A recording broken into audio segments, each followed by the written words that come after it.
আল্লাহ পাক আমাদের জন্য একটি পবিত্র মাস আমাদেরকে দিচ্ছেন, দান করেছেন, যে মাসটির নাম হচ্ছে রমাদান। রমাদান হচ্ছে রামদুন, রা মিম দত, রম ধাতু থেকে উৎপত্তি, এর অর্থ হচ্ছে জ্বালানো, পুড়িয়ে দেওয়া, ভস্ম করে দেওয়া। রমাদান, রমজান মুবারকে যারা নাকি সিয়াম সাধনা করে, আত্মত্যাগ করে, অর্থাৎ তিতিক্ষা, ত্যাগ এবং তিতিক্ষা করে, রমজান মুবারকে আল্লাহ পাক যেভাবে রোজা চান ওইভাবে যারা রোজা রাখে, তাদের সমস্ত গুনাহ সমূহকে আগুন যেমন আবর্জনাকে জ্বালিয়ে দেয়, রোজা যদি সঠিকভাবে কারো হয় তাহলে তার গুনাহগুলিকে এইভাবে জ্বালিয়ে ভস্ম করে দেয়। সুবহানাল্লাহ বিহামদিহি। এই রমজান আমাদের সামনে। আমি আমার আলোচনার শুরুতে আমি আপনাদের খেদমতে আরজ করতে চাই যে মাসটির মধ্যে আমরা প্রবেশ করতে যাচ্ছি, দুটি জিনিস আমাদের সামনে এখন। একটি হচ্ছে আমরা মাহে রমজানকে ইস্তেকবাল করতে যাচ্ছি, মাহে রমজান আমাদের সামনে। দোয়া করে নেই যে আল্লাহ পাক এই পবিত্র রমজানের সম্মান করার মতো তৌফিক আমাদেরকে দান করো, আর যেভাবে রোজা রাখলে পরে তুমি খুশি হও সেইভাবে আমাদেরকে রোজা রাখার তৌফিক দান করো, বলি আমিন।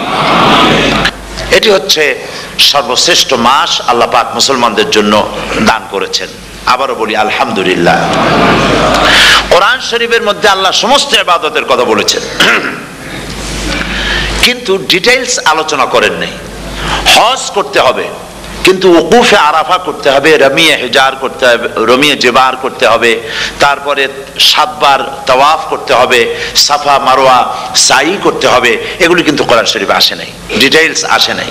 নামাজ পড়তে হবে, কিন্তু জোহরে কয় রাকাত, আসরে কয় রাকাত, মাগরিবে কয় রাকাত, এই রাকাতগুলি কিভাবে বিন্যস্ত করতে হবে কোরআন শরীফে তা আসে নাই, বর্ণনা করা হয়নি।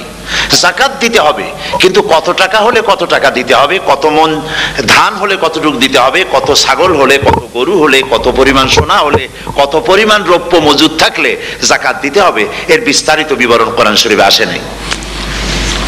চিন্তা হতে পারে যে তাহলে এগুলো আমরা পাইলাম কই? আমরা পেয়েছি কোরআনের ব্যাখ্যা হচ্ছে রাসূল করিম সাল্লাল্লাহু আলাইহি ওয়াসাল্লাম, হুজুর এটাকে আমাদেরকে বলে দিয়েছেন। তিনি সারে ছিলেন, শরীয়ত প্রণেতা ছিলেন। তো সমস্ত ইবাদতকে আল্লাহ পাক সংক্ষেপে সংক্ষেপে তিনি আউটলাইন অথবা গাইডলাইন তিনি দিয়েছেন আল্লাহ পাক। রমজান মুবারক হচ্ছে একমাত্র ইবাদত যে রমজান সম্পর্কে আল্লাহ পাক ডিটেইলস পূর্ণ একটি রুকু আল্লাহ পাক আলোচনা করেছেন। সুবহানাল্লাহ। রোজা শুরু করবেন কোনখান থেকে, শেষ করবেন কোথায় গিয়ে, সফরে প্লেনে যখন চলবেন তখন আপনার রোজার অবস্থা কি হবে, যদি দেশে যান তখন কি হবে, অসুস্থ হলে কি হবে, কিভাবে রোজা রাখবেন, কিভাবে রোজা ভাঙবেন, তারপরে কখন শুরু হবে, কখন কি হবে ইত্যাদি বিস্তারিত বিবরণ। রোজার মতো করে এত অন্য কোন ইবাদতের ব্যাপারে আল্লাহ এতটা বলেন নাই যতটা বলেছেন রোজার ব্যাপারে। তাহলে নিশ্চয়ই বুঝতে পারছেন রোজাটা অত্যন্ত গুরুত্বপূর্ণ ইবাদত। সবটাই গুরুত্বপূর্ণ, কিন্তু রোজাটা আল্লাহর কাছে বেশি গুরুত্বপূর্ণ। সুবহানাল্লাহ। আচ্ছা, বেশি গুরুত্বপূর্ণ কেন সে কথা কি বলবো? অবশ্যই বলবো। বেশি গুরুত্ব এই কারণে, আল্লাহ পাক বলেছেন, এটা হচ্ছে হাদিসে কুদসি। আল্লাহ পাক বলেছেন, আস-সাওমু লি ওয়া আনা আজজি বিহি। অন্য রিওয়ায়াতে এসেছে ওয়া আনা উজজা বিহি। আস-সাওমু লি, রোজা হলো আমার জন্য। কে বলতেছেন বলুন তো? আল্লাহ পাক বলছেন রোজা হচ্ছে আমার জন্য, রোজার পুরস্কার আমি দেব। অন্য বর্ণনায় এসেছে রোজা আমার জন্য আর রোজাদারের পুরস্কার আমি আল্লাহ নিজেই পুরস্কার। সুবহানাল্লাহ, সুবহানাল্লাহ। তাহলে প্রশ্ন আসে, আল্লাহ পাক বলছেন রোজা আমার জন্য, আস-সাওমু লি। আল্লাহ তো একথা কোথাও বলেন না আজ-যাকাতুলি, আস-সালাতুলি, আল-হাজ্জুলি। রোজা আমার কি বলে, যাকাত আমার জন্য, হজ আমার জন্য, নামাজ আমার জন্য, একথা কিন্তু আল্লাহ বলেন নাই। অবশ্যই আমরা যাকাত হোক, নামাজ হোক, হজ হোক কার জন্য করি? আল্লাহর জন্য করি। রমজানের ব্যাপারে আল্লাহ খাস করেছেন যে আস-সাওমু লি, রোজা আমার জন্য। এই কথাটার অর্থ কি, তাৎপর্য কি, ব্যাখ্যা কি, সিগনিফিকেন্স কি? এর সিগনিফিকেন্স হচ্ছে এই যে প্রত্যেকটা ইবাদতের দুটি ধরন আছে। কয়টা ধরন বলুন তো? দুটি ধরন। একটি ধরন হচ্ছে বাহ্যিক আর একটা হচ্ছে আভ্যন্তরীণ। প্রত্যেকটা ইবাদতের দুটি দিক আছে, একটা মানুষকে দেখানো আর একটা ভেতরের। যেমন নামাজ, একটি লোক নামাজ পড়ে না, কিন্তু এমন একটা সমাবেশের মধ্যে পড়ে গেছে সবাই নামাজ পড়ে। এখন আমি যদি নামাজ না পড়ি তাহলে লোকে বলবে কি? তখন উজু আছে কি না আছে দাঁড়ায় গেল, আল্লাহু আকবার। তাহলে দেখা গেল নামাজ আল্লাহর জন্য পড়ে, আবার মানুষের জন্য দেখাবার জন্য করে। যাকাত এটা দেয় মানুষে, তার নিয়তটাকে আল্লাহ পাক ভালো জানেন। কিন্তু কিছু লোক তেমন আছে যাকাতের নামে লুঙ্গি, আমাদের দেশে আছে, এখানে কি করে আমি জানি না, লুঙ্গি শাড়ি কিনে তারপরে বাড়িতে সব জমা করে এরপরে গরিবদের দাওয়াত দেয় এবং সকলকে দেখায় দেখায় এভাবে লুঙ্গি দিল শাড়ি দিল, লোকেরা দেখলো যে জাকাত দিল, খুব জাকাত দিয়েছে। কোরবানির ব্যাপারে এভাবে বিরাট একটা গরু কিনলো, কিনে মানুষকে দেখাইলো। চট্টগ্রামে আছে সবচেয়ে বড় দামের গরু একটা কিনে গরুর গলায় মালা একটা পরাইয়া তারপরে শহর ঘুরায়। এখন অবশ্য এটা কমে গেছে আগের থেকে অনেক, মানুষ দেখুক যে অমুকে এই গরুটা কোরবানি করেছে। এটা কি কোরবানির জন্য হলো না মানুষকে দেখাবার জন্য হলো? হজ, টাকা আছে, লোকেরা বলবো কি যে এত টাকার মালিক তাও হজে যায় না, সুতরাং যাই একটু হজ করে আসি। তাহলে হজ করা গেল, আবার মানুষকে দেখাবার জন্য করলো, দুটি জিনিস আছে। কিন্তু একমাত্র রোজা, একমাত্র রোজা, রোজা যদি কেউ রাখে মানুষকে দেখাবার জন্য সকাল থেকে শুরু করে সন্ধ্যা পর্যন্ত না খাইয়া কোনো পাগলও থাকবে না। বলেন আপনারা ঠিক কিনা? সে তো মানুষকে দেখাবার জন্য দাঁত টাত পরিষ্কার করে নিল আর দুপুরে ভাত খাই নিল, বউতেও টের পাইল না। পারবে কিনা? পারবে। টয়লেটে গিয়ে খাই নিল ভালো করে, কোন একটা আড়াল জায়গা নিয়ে খেয়ে গেল, বাচ্চাও দেখলো না বউতেও দেখলো না, খেয়ে নিল। তাহলে সে তো রোজা রাখলো না। আল্লাহ পাক বলছেন আসসামুলি, রোজা হচ্ছে আমার জন্য, যে রোজা রাখে আমার জন্যই রাখে, মানুষকে দেখাবার জন্য সারাদিন না খাইয়ে থাকার কোনো প্রশ্নই ওঠে না। সুবহানাল্লাহ। সুতরাং রোজা যে রাখলো সে আমার জন্যই রাখলো। ওয়া আনা আজজি বিহি, রোজার পুরস্কার আমি আমার হাত দিয়ে দেব। সুবহানাল্লাহ, আমার হাত দিয়ে দেব। ম্যানেজার যদি বলে এই কাজগুলি করলে পরে বেতন, নির্ধারিত বেতন পাবা, আর এইটা যদি করো তাহলে বেতনটা আমি দেবো আমার হাত দিয়া, তাহলে এমপ্লয় যারা তারা বুঝতেই পারবে যে মালিক যখন নিজেই দেবে তাহলে ম্যানেজারের মতো দেবে না, মালিক মালিকের মতোই বড় করে দেবে। তো আল্লাহ পাক ফেরেশতাদের কাছে এটা রাখেন নাই, সব নাকি তোমরা লেখো গিয়া, আর রোজার সওয়াব আমার হাত দিয়ে আমি দেব। সুবহানাল্লাহ। এরপরে আল্লাহ পাক বলছেন, অন্য রিওয়ায়াতে এসেছে রোজা আমার জন্য, আর রোজাদারের পুরস্কার আর কিচ্ছু না, রোজাদারের পুরস্কার আমি আল্লাহ নিজেই পুরস্কার হয়ে যাব। সুবহানাল্লাহ। হাদিস শরীফে এসেছে রোজা রাখলে পরে ক্ষুধার কারণে, খালি পেটে থাকার কারণে টক্সিন জাতীয় এক প্রকারের গ্যাস তৈরি হয় পেটের ভেতরে, স্টমাকের মধ্যে, ফলে মুখে এক রকমের দুর্গন্ধের সৃষ্টি হয়। নবীজি বলেছেন রোজাদারের মুখের থেকে যে গন্ধ বের হয় আল্লাহ পাকের কাছে রোজাদারের মুখের গন্ধ মেসকো আম্বারের চাইতে বেশি পবিত্র। আপনার মুখের গন্ধটাও আল্লাহর কাছে পবিত্র। রোজাদারের জন্য, রোজাদারদের জন্য জান্নাতের একটি দরওয়াজা খাস করে রাখা হয়েছে, যার নাম রায়্যান। এই দরওয়াজা রোজাদারদের জন্য, কেবলমাত্র রোজাদারেরা সেখান থেকে প্রবেশ করবে, আর কেউ প্রবেশ করতে পারবে না। এই রোজাদারদের সম্পর্কে আল্লাহ পাক বলেছেন, হাদিস শরীফে এসেছে, বুখারী শরীফের হাদিস, রাসূল করিম সাল্লাল্লাহু আলাইহি ওয়াসাল্লাম বলেছেন লিসাইমে ফারহাতান, ফারহাতুন ইনদা ফিতরিহি ওয়া ফারহাতুন ইনদা লিকাই রাব্বিহি।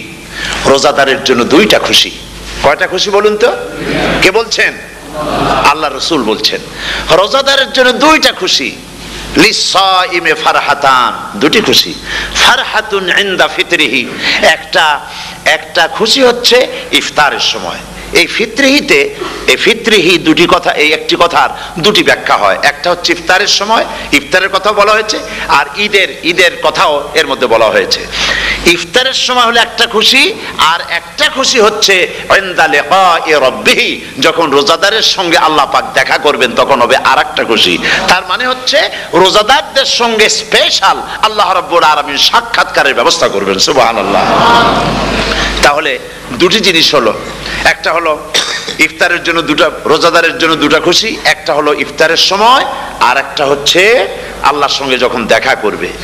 তো ইফতারের যে খুশিটা, এই খুশি রোজাদার ছাড়া কেউ বুঝবে না। ইফতার সারাদিন রোজা রাখার পর সামনে পেঁয়াজি, বেগুনি, সালাদ, তরমুজ, মিষ্টি, তারপরে আম্বালা সুইট মিটের নানান রকমের মিষ্টি, এরপরে মুড়ি, কত কিছু সব সামনে নিয়ে বসে আছে। দেখছেন অবস্থা? সমস্ত কিছু সামনে বসা, ঘড়ির দিকে তাকানো। আপনি যদি 5 মিনিট আগে খান, ফেরেশতা এসে মুখের উপর থাপ্পড় মারবে, বেটা খাইলি কেন? বলবে কেউ বলবে না। কোন ফেরেশতা লাঠি নিয়ে দাঁড়ায় আছে?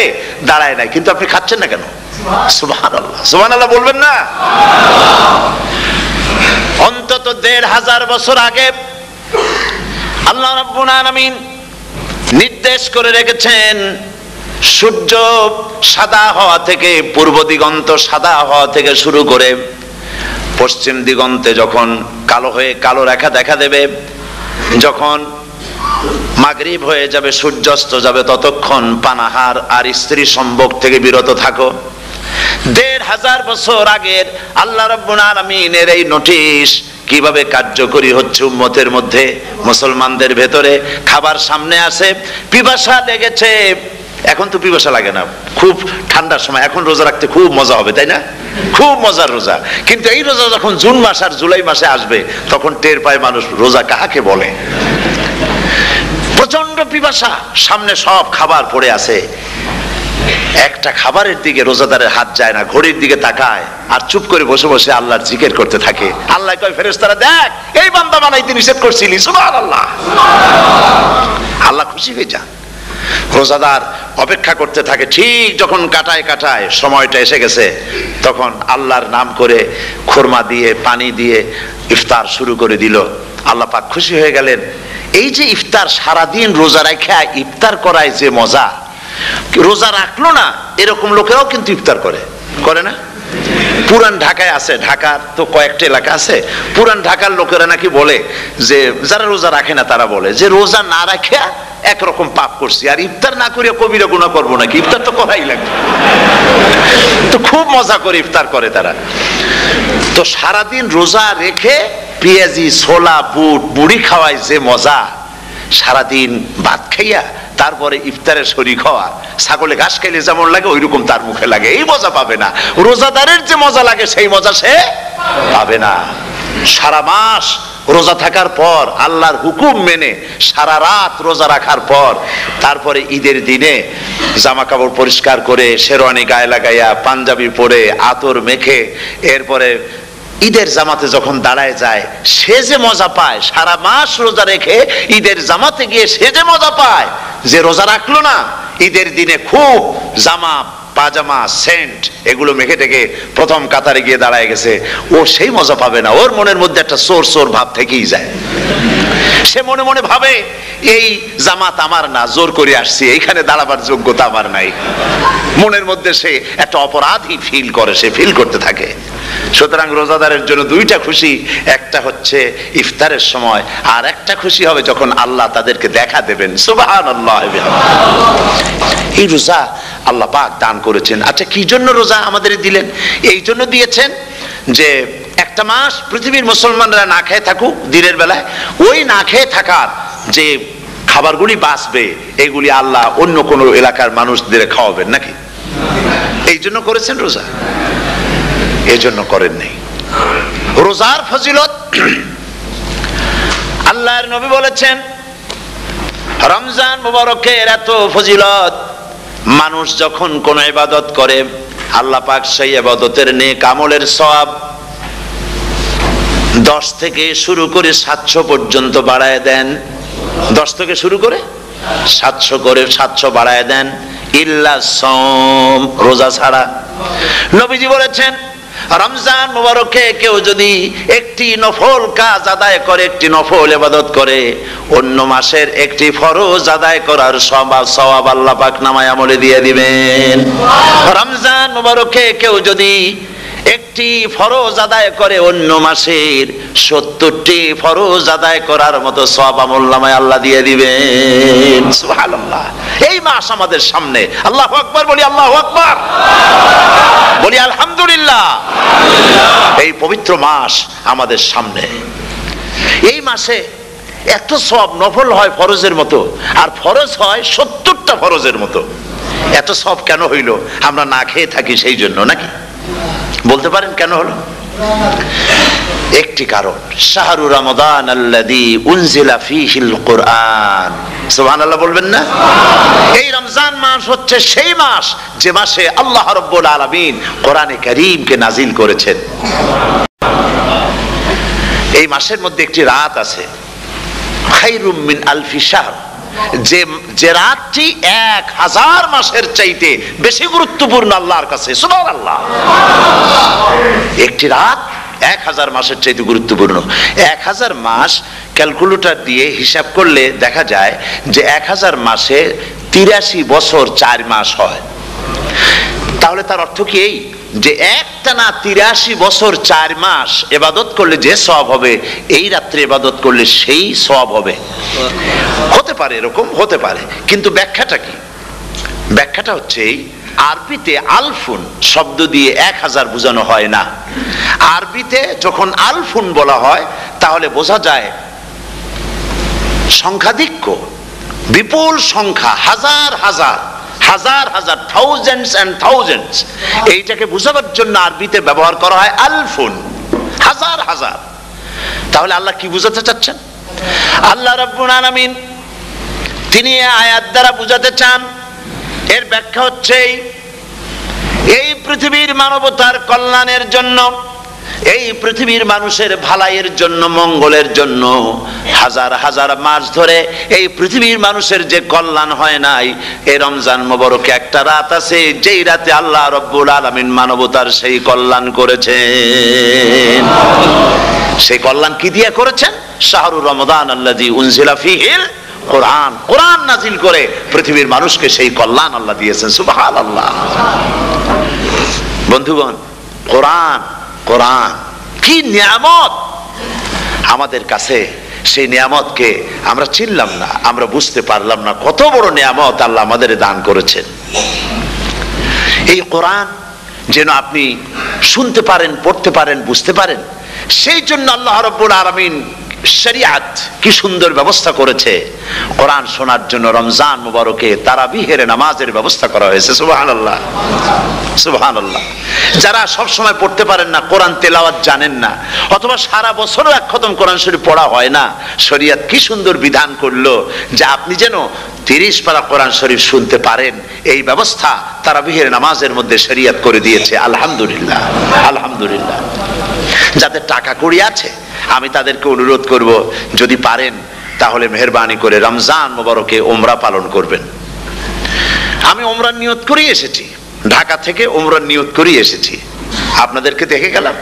আর আমি এখান থেকে ডাইরেক্ট মদিনা মুনাওয়ারায় চলে যাব ইনশাআল্লাহ। লাইলাতুল কদর পর্যন্ত হারামাইনুশ শরীফাইনে কাটাতে চাই, নিয়ত করেছি। আপনারা দোয়া করুন আল্লাহ যেন কবুল করেন। কি মজা যখন আপনি হারামাইনুশ শরীফাইনে যখন তেলাওয়াত শুনবেন, আপনার কাছে মনে হবে যেন কোরআন শরীফ নাজিল হতেছে, সুবহানাল্লাহ। সেখানে তো নামাজের পরে হাত তুলে মোনাজাত করা হয় না, শুধুমাত্র রমজান মুবারকে বেতেরের নামাজের মধ্যে ইমাম সাহেব হাত তুলে মোনাজাত করেন। গত বছর রমজান মুবারকের লাইলাতুল কদরে আমি ছিলাম, গত কয়েক বছর ধরে আল্লাহ যাওয়ার তৌফিক দিয়েছেন দয়া করে। সেখানে লাইলাতুল কদরে পত্রিকাগুলি লিখেছে 30 লাখের উপরে লোক ছিল মক্কা শরীফের, হারাম শরীফে 30 লাখের উপরে।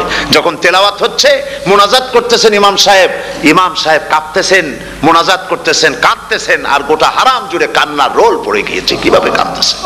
সারাদিন মানুষ রোজা রেখে তারপর ইফতার করতে যখন বসে, আমি সেই জান্নাতের কথা কেমনে আপনাদের বুঝাবো? রসগোল্লা কেমন লাগে বক্তৃতা দিয়ে 6 ঘন্টা বক্তৃতা দিয়েও বোঝানো যাবে না। যদি মুখের মধ্যে ঢুকাইতে পারি তাহলে বুঝবেন যে মজাটা কি। এটা তো আমি বুঝাইতে পারবো না কি মজাটা লাগে। সারাদিন রোজা রাখার পর সমস্ত লক্ষ লক্ষ মুসল্লিরা বসে আছে মক্কা শরীফে, কাবা শরীফ সামনে, এখানে বসে আছে। রোজাদারের সামনে আছে জমজমের পানি আর মদিনা মুনাওয়ারার খুরমা, আল্লাহর ঘর সামনে। জান্নাতের থেকে আর কাকে বলে, সুবহানাল্লাহ। আর মসজিদে নববীর ভিতরে মদিনার আকর্ষণ কাশাস আলাদা। মদিনা শরীফের আপনাকে যদি পাইয়া যায় কোনো আরব, কোনো মাদানী, আপনারা ছাড়বি না, আদর করে পাশে বসাবে, তোমারে আমি এই জিনিস খাওয়াবো, এইটা দিয়ে ইফতার করাবো, আমার কাছ দিয়ে তুমি উঠতেই পারবে না, আপনাকে জোর করে বসাই দিবে। মসজিদে নববীতে রিয়াদুল জান্নাহ রাসূল করিম সাল্লাল্লাহু আলাইহি ওয়াসাল্লামের কবর শরীফের কাছে বসে আপনি ইফতার করতেছেন, কত বড় নসিব। সেই জন্য আমি বলি, হলিডে করার জন্য আমেরিকা, সিঙ্গাপুর, হাবিজাবি এই সমস্ত ঘুরে কোনো লাভ নাই। হলিডে করতে চান, রমজান মুবারকে চলে যান হারামাইনুল শরীফাইন, মদিনা আল মুনাওয়ারা, মক্কা আল মুকাররমা, কপাল খুলে যাবে, জিন্দেগীর সমস্ত গুনাহ খাতা আল্লাহ পাক মাফ করে দিবেন। রাসূল করিম সাল্লাল্লাহু আলাইহি সাল্লাম বলেছেন, রমজান মুবারকে যে উমরা করলো সেজন্য হজ আদায় করলো। সুবহানাল্লাহ।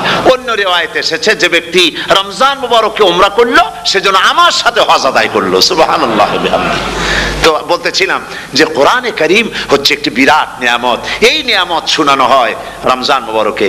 আমি এবার এসে খুব খুশি হলাম একথা শুনে যে ইস্ট লন্ডন মসজিদ তারা একটা ব্যবস্থা করেছে, সুন্দর একটা রেডিও তারা আবিষ্কার করেছে। না কি করছেন আপনারা? ট্রান্সমিটার তৈরি করেছেন।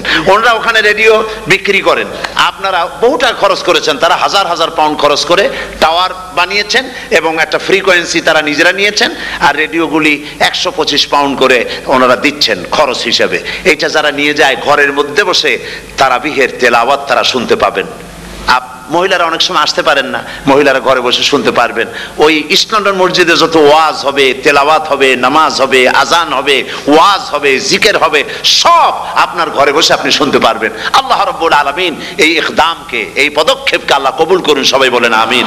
এবং প্রত্যেকের ঘরে ঘরে এই রেডিও পৌঁছে যাক, আমরা বলি আমিন। আল্লাহ যেন কবুল করেন। আপনি ঘরে বসে মসজিদের সমস্ত প্রোগ্রাম পেতে পারবেন। আর কি সুন্দর সেখানে যিনি তেলাওয়াত করেন, আজান দেন, আলহামদুলিল্লাহ, তার আজান শুনলে পরে তো মনে হয় যে আমি মক্কা শরীফে চলে গেছি, মদিনায় চলে গেছি। আর তেলাওয়াত কত সুন্দর, আলহামদুলিল্লাহ। আল্লাহ তার প্রতি রহম করুন, আমরা বলি আমিন। সুতরাং বলতেছিলাম যে এই পবিত্র রমজানুল মুবারক এটি কি, জিনিসটা কি, জিনিসটা বোঝাবার জন্য আমি বলি, যেমন এই ঘড়িটা এটা কেনার পর 2-1 বছর পর এটা ফাস্ট হয় অথবা কি হয়, স্লো হয়ে যায়। তখন এটাকে সারার জন্য আমরা হসপিটালে দেই। হসপিটাল মানে লন্ডন হসপিটাল না, ঘড়িরও হসপিটাল আছে। তো ঘড়ির হসপিটালে দিলাম, ওরা এটাকে দেখে শুনে ওয়াইলিং করে টরে দিল ঠিক মতো। একবার যদি ঠিক করে দিল, আবার আমার 1-2 বছর চললো, আর কোনো ডিস্টার্ব করবে না, ঠিক কিনা? আপনার গাড়ির ইঞ্জিন যদি কোনো রকমের অসুবিধা করে, তাহলে গাড়ির ইঞ্জিনকে ওভারহোলিং করতে হয়, ইঞ্জিন ডাউন দিতে হয়। একবার যদি ইঞ্জিন ডাউন দিলেন, ওভারহোলিং করলেন, তাহলে আপনার এই গাড়ি 5-6 বছরের জন্য আর হাত দিতে হবে না। এ কথাগুলি বুঝতে পারছেন কিনা? সারা জীবন, সারা মাস অন্যায় করার পরে, গুনাহ করার পরে মানুষের অন্তঃকরণে কালিমা লেগে যায়। আল্লাহ রাব্বুল আলামিন রমজান মুবারকের একটা ব্যবস্থা করেছেন, ইঞ্জিন ওভারহোলিং এর মতো, ইঞ্জিন ডাউন দেওয়ার মতো। আপনার কালবকে, আপনার আত্মাকে, আপনার বিবেককে, আমার বিবেককে পরিষ্কার করার জন্য রমজান মাস করে দিয়েছেন। রমজান মুবারকের একটি মাসের কোর্স যদি কমপ্লিট করা যায়, তাকওয়া দিয়ে যদি ভরে দেওয়া যায়, তাহলে বাকি 11 মাস আরামসে চলবে, কোনো অসুবিধা হবে না। নবীজি বলেছেন, রমজান মুবারকে মাস আসার সঙ্গে সঙ্গে আল্লাহ রাব্বুল আলামিন তিনি জান্নাতের সমস্ত দরজাগুলি খুলে দেন, আর জাহান্নামের সব দরজাগুলি আল্লাহ রাব্বুল আলামিন বন্ধ করে দেন। সুবহানাল্লাহ। আর শয়তানকে শৃঙ্খল দিয়ে বেঁধে ফেলা হয়, শিকল দিয়ে শয়তানরা বাঁধা হয়ে যায়। এই হাদিসটা যখনই শোনাই বিভিন্ন জায়গায়, লোকেরা বিভিন্ন জায়গায় প্রশ্ন করে, হুজুর কোন তো যে শয়তানরে বাঁধতে হয়, কিন্তু রমজান মাস হতো লোকেরা মদ খায়, মিথ্যা কথা কয়, তাহলে শয়তান বাঁধা থাকলো কেমনে? আমি বলি, দেখেন, এরও ব্যাখ্যা আছে। এর ব্যাখ্যা হলো এই, কোন কোন ঘড়ি আছে একবার চাবি দিলে 6 মাস চলে, আর একবার চাবি দিলে 2 বছর চলে, আবার চাবি দিলে লাইফ চলে যায়। এরকমের ঘড়িও আছে। কোন কোন মানুষে শয়তানে এমন চাবি দিছে যে চাবিতে 6 মাস চলে, কোনটায় 10 মাস চলে, কোনটায় বছর চলে। রোজার মাসেও যারা গুনাহ করে, শয়তানে এমন চাবি দিছে যে রোজার মাসেও বন্ধ হচ্ছে না। এরা শয়তানের খপ্পরে পড়ে গেছে।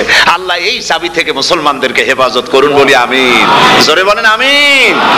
শয়তান থেকে পানাহ কেউ দিতে পারে না, কোন গভর্নমেন্ট পারবে না। ব্রিটিশ গভর্নমেন্ট পারবে নাকি?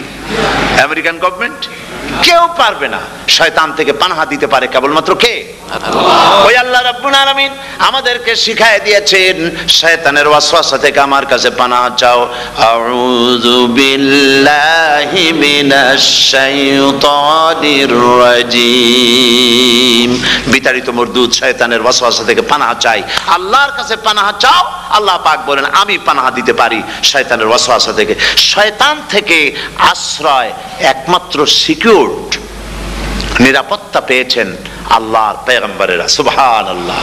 আম্বিয়া আলাইহিমুস সালাম তারা আল্লাহ কর্তৃক নিয়ন্ত্রিত, শয়তানের ক্ষমতা নাই পয়গম্বরদের কাছে যাওয়া। চতুর সীমানার ভেতরে শয়তান প্রবেশ করে কোন নবীকে ওয়াসওয়াসা দিতে পারবে না। বলি সুবহানাল্লাহ। এই জন্য শয়তান থেকে বেঁচে যাওয়া, শয়তানের ওয়াসওয়াসা থেকে বাঁচা খুবই কঠিন। সেই জন্য আল্লাহ পাক বলছেন শয়তানকে বেঁধে রাখা হয়, জান্নাতের সমস্ত দরজা খোলা, জাহান্নামের সমস্ত দরজা বন্ধ হয়ে যায়। এই নিয়ামতের মাস আমাদের সামনে। প্রত্যেকটি যখন কোনো ওয়ার্কশপ হয়, তো ওয়ার্কশপের জন্য এক একটা কি বলে সিলেবাস থাকে। রমজান মুবারক একটা ওয়ার্কশপ। এই ওয়ার্কশপের মধ্যে একটা সিলেবাস আছে, সেই সিলেবাসের নাম হচ্ছে কোরআন। কোরআন কোরআন কোরআন নাজিলের মাসে আমরা কি কোরআন তেলাওয়াত করি? বলেন। রোজা হচ্ছে, হাদিস শরীফের মধ্যে বলা হয়েছে আস-সাওমু জুন্নাহ, রোজা হচ্ছে ঢাল। রোজা কি কন্ত? ঢাল। বোঝেন তো ঢাল কি? প্রোটেক্টর। আপনি জিহাদের ময়দানে, যুদ্ধের ময়দানে নিরাপত্তার জন্য, বাইরের থেকে আক্রমণকে ফিরাবার জন্য কি ব্যবহার করেন? ঢাল ব্যবহার করেন। রোজা হচ্ছে ঢাল। শয়তানের সমস্ত আক্রমণ থেকে বাঁচার জন্য রোজা হচ্ছে ঢাল। রোজার দিনে কেউ যদি আপনার সাথে ঝগড়া করে, তাহলে রাসূল বলেছেন তুমি বলো, তুমি ঝগড়ায় প্রবৃত্ত হবে না। তোমার সাথে যদি কেউ ঝগড়া করে, তুমি বলবে ইন্নী সাইম, আমি রোজাদার। আমি তোমার মতো ঝগড়া করতে আমিও পারি, আমি তোমার মতো গালাগালি দিতে পারি, কিন্তু আমি দেব না, ঝগড়াও করব না, গালিও দেব না, মারামারিও করব না, কারণ আমি রোজাদার। সুবহানাল্লাহ। রোজা আপনাকে গুনাহ থেকে বাঁচায় দেবে। দেখেন রোজা কিভাবে গুনাহ থেকে বাঁচায়। মিথ্যেবাদী, মিথ্যেবাদী সারাক্ষণ মিথ্যে কথা বলে, কিন্তু রোজার মাস আসছে। এখন মিথ্যাবাদী যারা, তাদের ঘনিষ্ঠ লোকদের কাছে শুনেছি যে তারা বলে, যদি কোনো লোক দিনের বেলা আইসে যায় আর এমন কথা, যে কথা বলতে গেলে মিথ্যা বলা ছাড়া উপায় নাই তার জন্য, সে তখন বলে ভাই তুমি তো অসময় আসছো, এখন আমি খুব ব্যস্ত, আই এম ভেরি বিজি, তুমি রাত্রে আসো। কথা বুঝতে পেরেছেন তো? রোজা হচ্ছে কি? রোজাটা কি বলে? ঢাল।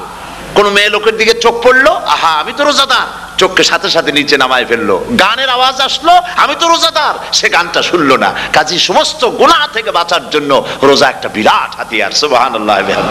এই মাসে আল্লাহ রাব্বুল আলামিন এই মাসটা, এই রোজাটা কেন দিয়েছেন? লাআল্লাকুম তাত্তাকুন, ইয়া আইয়ুহাল্লাযীনা আমানু কুতিবা আলাইকুমুস সিয়ামু কামা কুতিবা আলাল্লাযীনা মিন ক্বাবলিকুম লাআল্লাকুম তাত্তাকুন। হে বিশ্বাসীরা, তোমরা যারা ঈমান এনেছো, শোনো, আমি রোজাকে তোমাদের জন্য ফরজ করেছি, যেমন করে ফরজ করেছিলাম তোমাদের পূর্বপুরুষদের উপরে। রোজা শুধু আমাদের উপরে ফরজ হয়েছে তা না, আমাদের আগে যারা যেসব নবীরা আসছিলেন তাদের উপর রোজা কি ছিল? ফরজ ছিল। সুতরাং এই রোজা তোমাদের উপরে ফরজ, এই জন্য লাআল্লাকুম তাত্তাকুন, যাতে করে তোমরা কি হতে পারো? পরেজগার হতে পারো। কি হতে পারো? পরেজগার, মুত্তাকি হতে পারো, আল্লাহকে ভয় করতে পারো। একমাত্র আল্লাহর ভয় মানুষকে ভালো বানাতে পারে। একটা মানুষ জান্নাতে যাওয়ার জন্য, জাহান্নাম থেকে বাঁচার জন্য একটা জিনিস, কয়টা জিনিস বলেন? একটি জিনিস যদি ভেতরে থাকে তাহলে সমস্ত গুনাহ থেকে বাঁচতে পারে। আর একটি জিনিস যদি না থাকে তাহলে এমন কোনো কাজ নাই পৃথিবীতে যা সে করতে পারে না। সেই কাজটার নাম কি? তাকওয়া। সবাই বলেন কাজটার নাম কি? তাকওয়া। যদি ভেতরে আল্লাহ পাকের ভয় থাকে, রব্বুল আলামিন আমাকে দেখছেন, তিনি আমাকে শুনতেছেন, এই ভয় যদি অন্তঃকরণের ভিতরে থাকে, তাহলে এই লোকটি কোনো গুনাহের কাজ করতে পারবে না, মিথ্যা বলতে পারবে না, ওজনে কম দিতে পারবে না, খাদ্যে ভেজাল দিতে পারবে না, শয়তানি বদমাশি করতে পারবে না। আর যদি এই জিনিসটির অভাব থাকে, যদি তাকওয়া না থাকে, তাহলে সমস্ত অন্যায় কাজ সে করতে পারবে। এই জন্য আল্লাহ রাব্বুল আলামিন বলেন, রোজা এই জন্য দান করেছে যাতে করে, রোজার মাস এই জন্য দিলাম, লাআল্লাকুম তাত্তাকুন, তোমাদের ভিতরে তাকওয়ার সৃষ্টি হয়। এই ওয়াজ আমি আপনাদের সামনে অনেকবার করেছি। হযরত ওমর রাদিয়াল্লাহু তাআলা আনহু রাতের বেলায় ঘুরতে ঘুরতে দেখেন এক বাড়িতে আলো জ্বলছে, শেষ রাত। এই রাত্রে বাড়িতে আলো জ্বলে কেন? ভাবলেন কোনো অসুখ বিসুখ হলো নাকি। তো উনি কাছে গেছেন, গিয়ে কান পেতে শুনতেছেন। বাড়ির মালিক বুড়ি তার যুবতী মেয়েকে ডেকে বলছে, মা ওঠো, তাড়াতাড়ি ওঠো। কেন? কয় যে সকাল তো হয়ে গেল, দুধ দই এনেছি, আমি দুধ এনে রাখছি, এখন তুমি পরিমাণ মতো সবটা পাত্রে পানি দিয়ে ভরে দাও, তাহলে ওজন বেশি হবে আর আমরা ভালো লাভ করতে পারবো। মেয়ে বলছে, মা তুমি বলো কি, এটা আমার দ্বারা সম্ভব না। কেন সম্ভব নয়?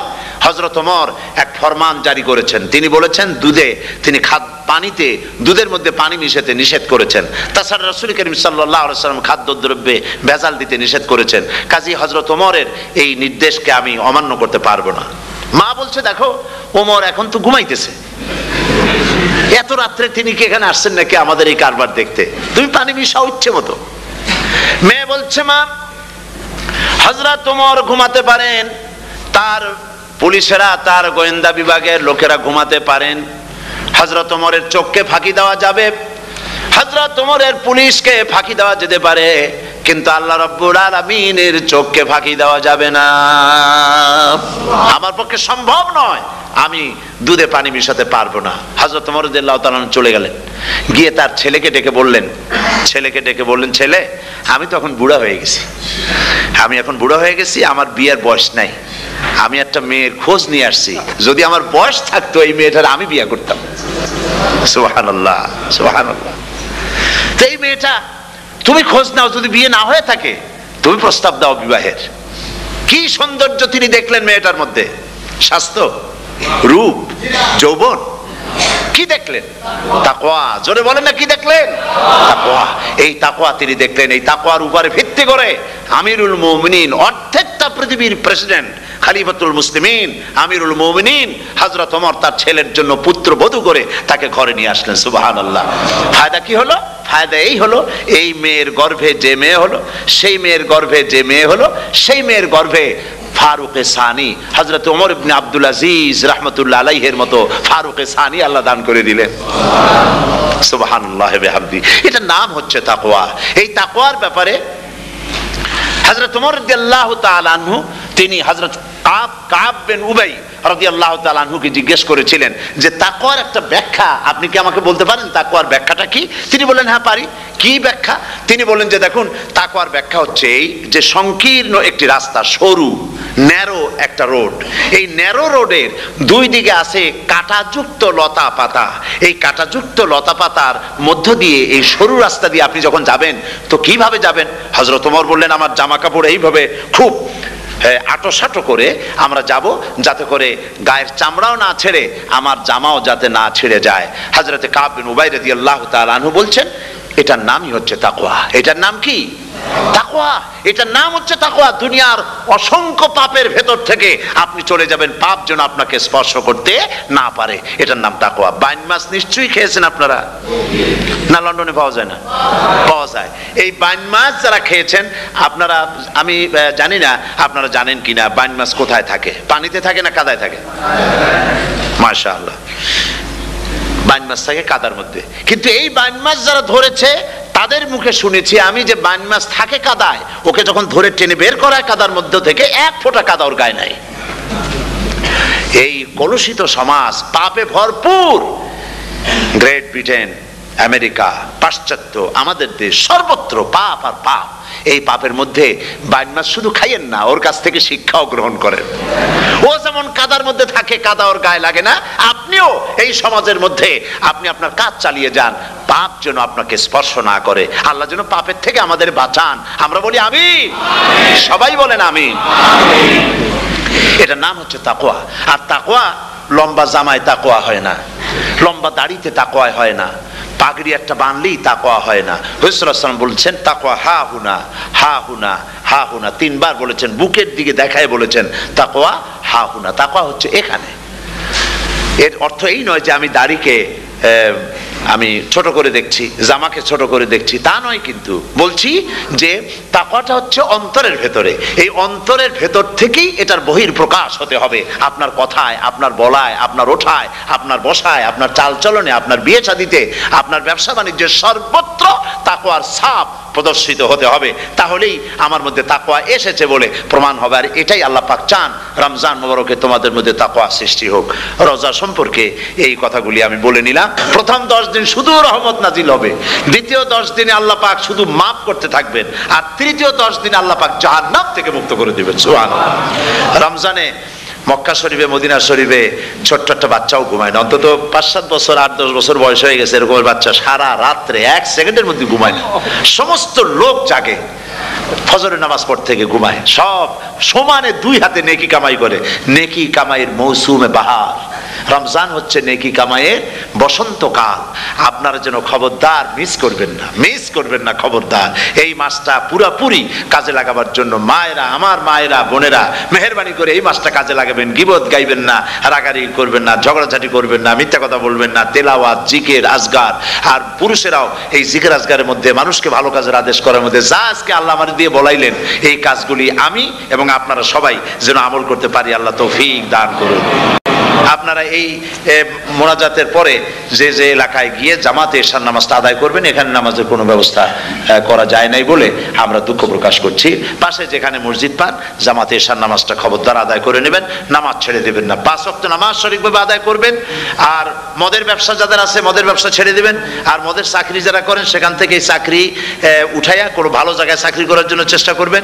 জেনা, ব্যভিচার, নাচ, গান ইত্যাদি, তাস, পাশা, জুয়া, অন্যায় কাজে যাব না। আল্লাহ যেন কবুল করেন, বলেন আমিন। বলেন সবাই আমিন। এটাই কাজ।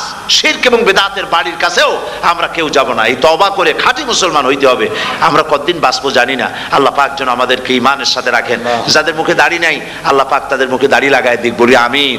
আপনারা চেষ্টা করেন রসুলের এই সুন্নতটা আমল করার জন্য। যেহেতু আমরা মারা যাব, চিরদিন বাঁচবো না, তো আল্লাহ রসুলের কাছে কেমনে আমরা আমাদের চেহারা দেখাবো? জামায়, দাড়িতে, টুপিতে, পর্দায়, মেয়ে লোকদের পর্দা করার মধ্যে, সবটার মধ্যে রাসূলুল্লাহর সুন্নত যেন আমরা আমল করতে পারি। আল্লাহ যেন তৌফিক দেন। আল্লাহুম্মা আমিন। ربنا ظلمنا أنفسنا وإن لم تغفر لنا وترحمنا لنكونن من الخاسرين। সবাই পড়েন ربنا ظلمنا أنفسنا وإن لم تغفر لنا وترحمنا لنكونن من الخاسرين। ربنا ظلمنا أنفسنا وإن لم تغفر لنا وترحمنا لنكونن من الخاسرين। রব্বুল আলামিন প্রচন্ড ঠান্ডাকে উপেক্ষা করে হাজার হাজার নারী পুরুষ স্টেপনি গ্রিন স্কুলে আল্লাহ তোমার কোরআন শোনার জন্য, তোমার নবীর হাদিস শোনার জন্য দীর্ঘক্ষণ বসে আছেন। এতক্ষণ আমরা যে আলোচনা করলাম, দরুদ ও সালাম পড়লাম, মেহেরবানি করে সওয়াবটুকুন রাসূল করিম সাল্লাল্লাহু আলাইহি ওয়াসাল্লামের রূহ মোবারকে পৌঁছায় দাও। তামাম পৃথিবীর মাটির নিচে যত মুমিন মুমিনাত শুয়ে আছেন, আল্লাহ তাদের আরওয়ার পরে সওয়াব পৌঁছায় দাও। রব্বুল আলামিন আমরা সবাই মিলে আজকে দোয়া করি, আমাদের মধ্য থেকে আমাদের আব্বা জান আর আমাদের মা যাদের মারা গেছে, কবরগুলিকে জান্নাতের টুকরায় পরিণত করে দাও। ও রব্বির হামহুমা কামা রব্বায়ানি সগীরা। সবাই পড়েন রব্বির হামহুমা কামা রব্বায়ানি সগীরা। হে আল্লাহ তাআলা, আত্মীয় স্বজন যদি বিদেশে থাকে, টেলিফোনে খোঁজ খবর পাওয়া যায়, চিঠি দিয়েও 6 মাস 1 বছরে খোঁজ খবর নেওয়া যায়। কিন্তু আমাদের মা বাপ যাদের দুনিয়া থেকে বছরের পর বছর হলো বিদায় হয়ে গেছে, টেলিফোন বা চিঠিপত্রের কোনো সিস্টেম নাই, কোনো কায়দা নাই, কোন হালতে কবরে আছে জানি না। আল্লাহ তুমি দয়া করে আমাদের বাপ জান যাদের মারা গেছে, আল্লাহ কবরটারে বেহেশত বানাইয়া দাও। রব্বুল আলামিন জনম দুঃখিনী মা, আমাদের মা যাদের মারা গেছে, 10টা মাস পেটের মধ্যে থেকে মাকে হাঁটু দিয়ে, পাও দিয়ে, মাথা দিয়ে, গুতা দিয়ে কষ্ট দিয়েছি। আবার মা ডেলিভারিতে নিদারুণ কষ্ট করেছেন, যা মা ছাড়া কেউ বুঝবে না। এরপরে 2.5 বছর পর্যন্ত মায়ের বুকের দুধ চুষে চুষে খেয়ে মাকে বিরক্ত করেছে, পেশাব পায়খানা করে মাকে কষ্ট দিয়েছি। আল্লাহ তাআলা, আমাদের মা বাপ অনেকেরই গরিব ছিল, খাট নাই, বিছানা নাই, তোষক ছিল না, কোন রকম করে আল্লাহ তাআলা বিছানায় শোয়া থাকতো, পেশাব করে, ছেলে মেয়ে পেশাব করে বিছানা ভিজায় দিয়েছে। মা নিজে আঁচলটা ভিজা আঁচলের উপরে শুয়ে ছেলেকে মেয়েকে বুকের উপরে করে সারাটা রাত কাটায় দিয়েছে। এই মা যার দুনিয়া থেকে বিদায় হয়ে গিয়েছে, আল্লাহ দয়া করে কবরটাকে জান্নাতের টুকরা বানাইয়া দাও। আয় আল্লাহ তাআলা, আমাদের মা বাপ যাদের মারা গেছে তাদের উপর তোমার রহমত নাজিল করো। আমাদের দাদা দাদি, নানা নানি, আত্মীয় স্বজন, পাড়া প্রতিবেশী যারা মারা গেছে তাদের উপরে রহম করো। রব্বুল আলামিন আয় আল্লাহ তাআলা, আমরা যারা হাত তুলেছি, তোমার বান্দা বান্দিরা হাত তুলেছে, তুমি আরশে আজিম থেকে একটু তাকায় দেখো, আমরা কোন রাজা বাদশার কাছে হাত তুলি নাই, আমরা কোন প্রধানমন্ত্রী প্রেসিডেন্টের কাছে হাত তুলি নাই, কোন পীর বুজুর্গের কাছে হাত তুলি নাই, আমরা হাত তুলেছি শাহানশাহ রব্বুল আলামিনের দরবারে। রব্বুল আলামিন, আমরা যতগুলি লোক হাত তুলেছি এর মধ্যে জিনাকার থাকতে পারে, মদখোর থাকতে পারে, বেনামাজি থাকতে পারে, সুদখোর থাকতে পারে। আল্লাহ, কত রকমের গুনাহ করে আমরা হাত তুলেছি। আল্লাহ, তুমি যদি দয়া করে আজকে আমাদের এই লোকগুলি কি তোমার বান্দা বান্দিগুলারে যদি মাফ করে দাও, আকাশের জমিনে এমন কেউ নাই যার কাছে তোমার এজন্য কৈফিয়ত দেওয়া লাগে। রব্বুল আলামিন, দয়া করে আমাদের জিন্দেগির গুনাহ মাফ করে দাও। আল্লাহ তাআলা, আমার মা বোনেরা কষ্ট করে এই ঠান্ডাকে উপেক্ষা করে যারা এসেছেন, আল্লাহ তুমি মা বোনদের হায়াত দারাজ করে দাও, মা বোনদেরকে পর্দায় থাকার তৌফিক দিয়ে দাও।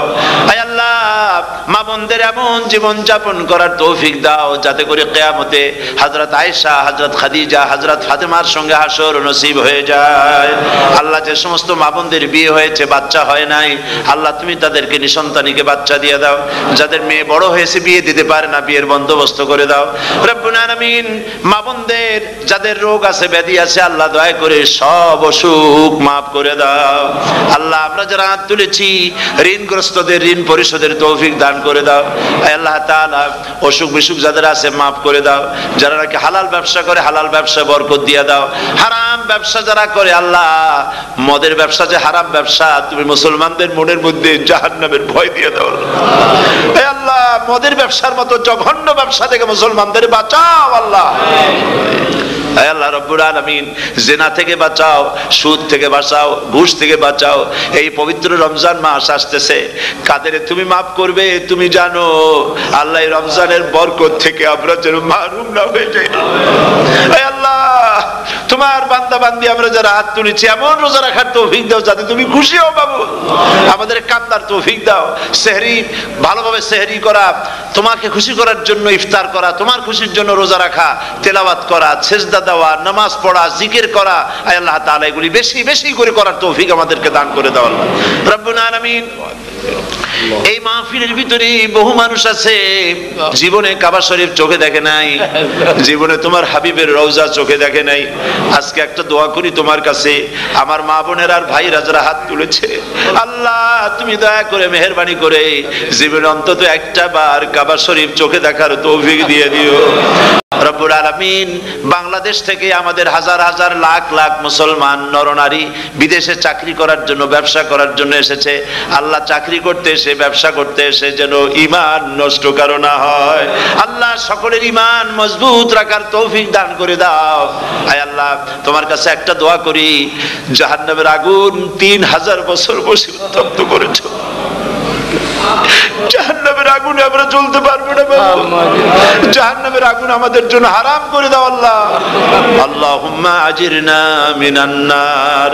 সকলে পড়েন আমার সাথে, আল্লাহুম্মা আজিরনা মিনান নার, আল্লাহুম্মা আজিরনা মিনান নার ওয়া আদখিলনাল জান্নাতা মাআল আবরার। আল্লাহ তাআলা, এই মানুষগুলি, এদের সাথে আমার কোনো আত্মীয়তার সম্পর্ক নেই, এদের সাথে আমার কোনো রক্তের সম্পর্ক নাই। এই মানুষগুলি, মা বোনেরা ভাইয়েরা, আমাকে তারা ভালোবাসেন দ্বীনের জন্য, আমি তাদেরকে ভালোবাসি দ্বীনের জন্য। আল্লাহ, এই ভালোবাসা যেন দুনিয়ায় শেষ না হয়, এই ভালোবাসা দিয়ে যেন কিয়ামতের দিন আমরা এক জান্নাতে থাকতে পারি, এই তৌফিক তুমি আমাদেরকে দান করে দিও। আল্লাহ তাআলা, तमाम পৃথিবীর মুসলমানদের উপরে তোমার রহমত নাজিল করো, বাংলাদেশের উপরে রহমত নাজিল করো, চেচনিয়া বসনিয়ার উপর রহম করো। আল্লাহ, চেচনিয়ার মুসলমানদের দেখার কেউ নাই তুমি ছাড়া বাবু, তুমি রক্ষা করো। রাশিয়াকে দুর্বল করে দাও, চেচনিয়ার মুসলমানদেরকে আজাদ করে দাও, কাশ্মীরকে আজাদ করে দাও, দুনিয়ার সমস্ত স্বাধীনতাকামী মুসলমানদেরকে স্বাধীন বানায় দাও। আল্লাহ তাআলা, নতুন শতাব্দীতে মুসলমানদেরকে আর মেরো না আল্লাহ।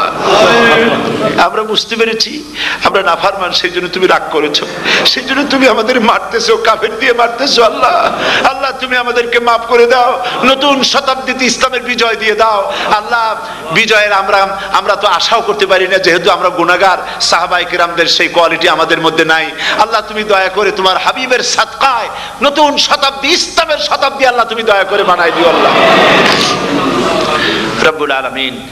আমি জানি না কে কোন দুঃখ নিয়ে এখানে এসেছে, আমি সকলকে কয়েক সেকেন্ড ছেড়ে দিলাম, মাথা নিচু করে চক্ষু বন্ধ করে আল্লাহর কাছে আপনাদের মনের কথাটা বলেন, আল্লাহ পাক দোয়া কবুল করবেন ইনশাআল্লাহ।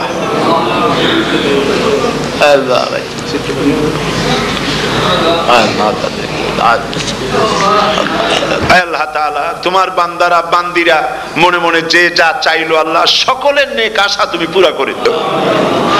ربنا تقبل منا إنك أنت السميع العليم وتب علينا إنك أنت التواب الرحيم ستر العرش مسبول علينا وعين الله ناظرة إلينا بحول الله لا يقدر علينا اللهم إنا نجعلك في نحورهم ونعوذ بك من شرورهم اللهم لا مانع لما أعطيت ولا معطي لما منعت ولا ينفع ذا الجد منك الجد اللهم زدنا ولا تنقصنا وأكرمنا ولا تهنا وآتنا ولا تحرمنا وآثرنا ولا تؤثر علينا وأرضنا وارض عنا سبحان ربك رب العزة عما يصفون وسلام على المرسلين والحمد لله رب العالمين واجعل آخر كلمة عند الموت لا إله إلا الله محمد رسول الله السلام عليكم ورحمة الله